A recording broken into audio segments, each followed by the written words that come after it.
Em dic Abel, tinc 26 anys, camí de 27 dintre d'un mes i sóc de Barcelona. Jo estic de control d'accessos al Camp Nou, ara estem a l'accés 13 i bueno, el meu dia a dia és allà, controlar els vehicles, entrada i sortida de vehicles i bueno, m'ha donat una vida molt nova i una experiència molt maca. Jo me'n recordo quan em van trucar, estava a la meva fundació, ja m'havien avisat pel Barça Genuine en si, i a través d'Aura, que era la meva fundació, em van dir ha sortit una entrevista al Barça. I a sobre m'havien agafat un mes abans.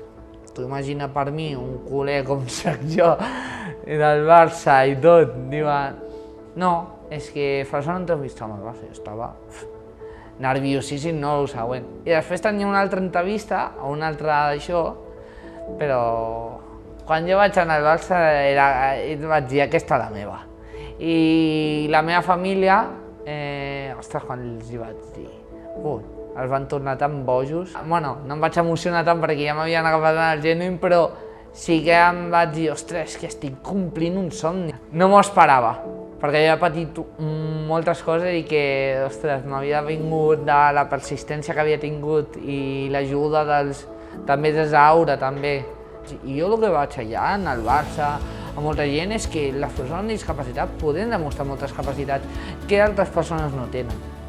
I per això moltes vegades ens hem sentit discriminats per la societat en si, a vegades. Jo vaig tenir algunes empreses que, bueno, no tractaven a persones com nosaltres bé, i jo vaig dir al costat.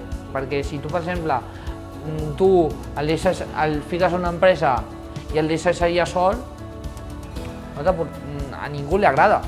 I moltes empreses tenen que tenir quan vagin a contractar una persona, tenen que tenir un organigrama i unes persones darrere, sobretot, perquè ens puguem sentir bé, perquè també ens tenim que sentir bé.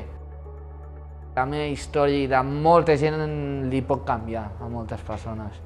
I que el que diuen per les teles, imatges o coses que diuen de persones amb discapacitat a vegades, i tot té que canviar ja.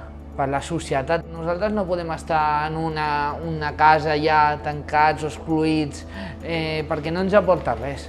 No ens aporta res, al revés. Si tu apostes €1 de milions que tens, doncs et pots sentir alguna cosa millor.